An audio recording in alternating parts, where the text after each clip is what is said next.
sometimes big things come in small packages.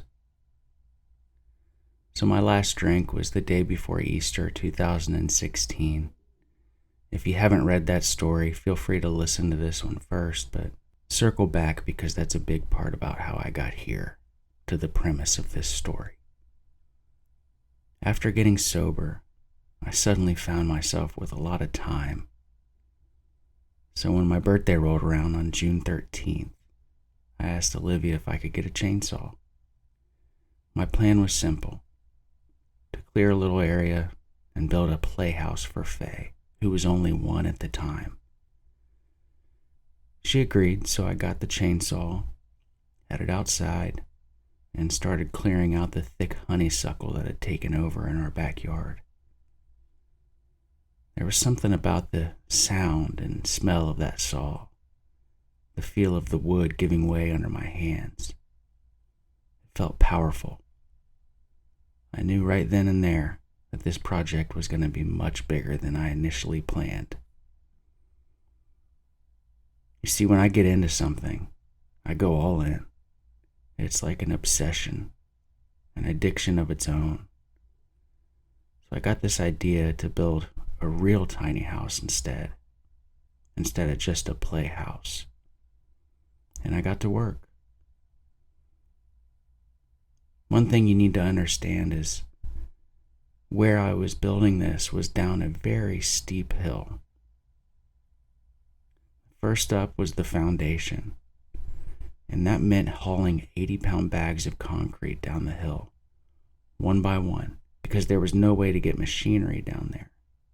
So no shortcuts, just sweat and a shovel, and every kind of weather. I wanted to quit more times than I could count. But with every bag, I felt like I was building something bigger than just a house. So one day early on, I called my dad to ask for some help. The forecast showed some rain coming, and I just put the walls up, and I didn't want the wood to get soaked, especially after spending what little money I had on materials. I figured he'd understand the urgency and come lend a hand, no question. But on the other end of the line, there was a pause, a long one. I could feel his hesitation through the silence, and it hit me like a wave. Finally, he said, "Ben, I'll help you with anything, but I'm not going to help you with that." And my heart just sank. Here was the man who had been there for me at every single turn, my rock, the one I always knew I could count on. And now when I was finally trying to do something real, something meaningful, he was holding back. It was like he'd just taken my whole effort and crushed it in one sentence. I couldn't believe it. But as the words settled in, I realized why. He thought I was building this place to hide away, to drink, to escape. He was scared. At that moment, I felt a mix of pain and motivation. Sure, his words stung, but they also lit a fire in me. I was going to prove to him and to myself that this wasn't about slipping back into old habits. I was going to finish this tiny house, rain or shine, sober and strong. I'd show him that this place wasn't a place to escape. It was a new beginning. And so I kept going.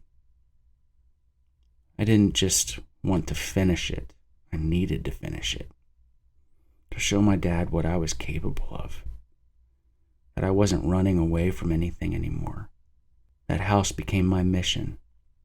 Every nail driven with the intention to rebuild not just a structure, but the trust I'd lost. Little did I know that his hesitation, that moment of doubt, would become one of the most important lessons in my journey. Because as much as I wanted his help, I needed to learn that I could stand on my own. And board by board, I did. So I kept going. Every day after work or after meetings, I was still going to recovery meetings daily at this time. I'd stop by the hardware store and grab whatever discounted lumber I could find. Again, this tiny house became my obsession. I didn't have the money to buy new materials, so I hunted Craigslist and auction sites and anywhere I could find building supplies on a budget. I'd be down there at 4 a.m., hammer in hand, framing walls, cutting joists, and eventually putting up the roof and driving my neighbors crazy. As I kept working, something unexpected happened. Olivia's dad, Nick, came over to help a couple times. Now, Nick and I have always gotten along, but we hadn't really bonded over much before. He's the quiet, steady type, not exactly a craftsman. Nick's a scientist at Procter & Gamble. He's retired now. He's much more comfortable in a lab than out swinging a hammer, although he is handy. But he showed up ready to lend a hand where he could, and that meant the world to me. We talked about life. We talked about my sobriety. We talked about a lot of things, and it was really great to connect with him in that way. Olivia's parents and my parents had become close over the years because of our relationship. We were lucky to have families that not only supported us, but genuinely liked each other. I have no doubt that Nick and my dad had been talking about this project behind the scenes.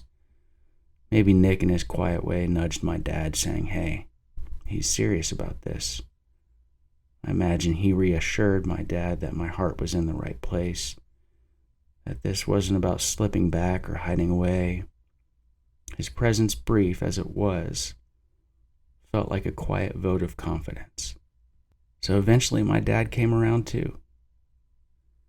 He only helped out, a few times here and there, but those visits meant everything. Most of the time it was just me down there, working alone, hauling those heavy bags and wood and driving every single nail. But when Nick or my dad showed up, even just for a couple hours, it felt like I was rebuilding something far bigger than a house. What started as a personal project became something that brought us all together in a new way.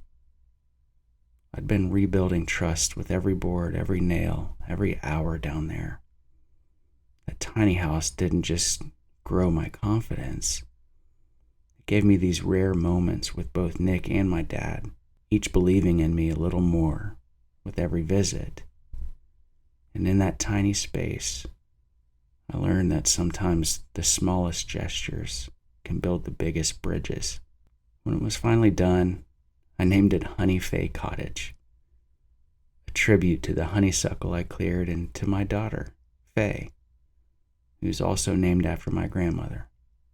What had started as a simple playhouse had turned into something monumental, a symbol of everything I was rebuilding in my life.